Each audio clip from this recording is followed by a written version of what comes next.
Usaha orang benar kayaknya sia-sia di negeri ini. Dan jangan salah, itu juga pernah terjadi di Alkitab. Selamat datang di Bible Tea Time, di mana kamu sejak baca cerita-cerita ini nggak akan bosan yang namanya baca Alkitab lagi.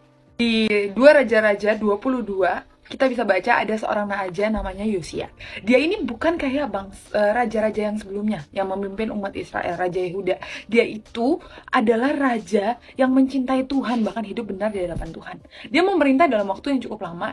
Dari bangsa Israel yang menyembah berhala gitu ya, itu diubahkan sedemikian rupa. Ada pembaharuan yang dilakukan oleh si Yosia.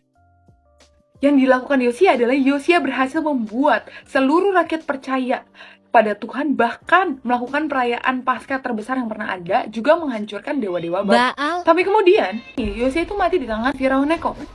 Seakan semua sia-sia perjuangan dia untuk membuat bangsa Israel yang dari gak menyembah Tuhan lagi, menyembah Baal-Baal, kemudian berbalik ke Tuhan, kayaknya sia-sia. Terus dia meninggal. Terus apa kelanjutannya? Kok Tuhan kayaknya aneh ya kayak ngizinin kayak gitu? Yang kita nggak sadar adalah sekitar di tahun 622 BC, before century, itu juga kira-kira tahun yang sama di mana Daniel itu lahir. Yang pasti waktu itu Daniel namanya bukan Daniel ya, Belsazar. Hah? Terus apa korelasinya kan? Bingung ya? Jadi gini, dalam waktu Yosia mereformasi Israel, lahirlah sebuah generasi baru nih, mungkin kayak seusia kita gitu, 17, 15 tahunan gitu. Orang-orang yang sangat muda, sangat-sangat pintar, yang karena kecintaan mereka pada Tuhan, mereka harus menerima hukuman.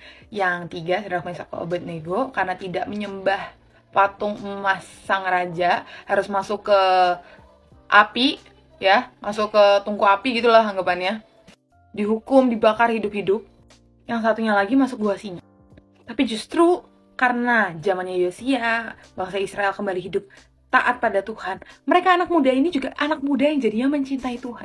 Jadi ketika penderitaan di Babel itu mereka rasakan, iman mereka justru membuat bangsa yang jauh lebih besar dari Israel, Yehuda, itu ikut menyembah Tuhan. Bahkan di Daniel 3 ayat 28, Nebukadnezar sendiri bilang, terpujilah Allahnya mereka. Bahkan ngeluarin mandat untuk siapapun yang menghina akan dihukum.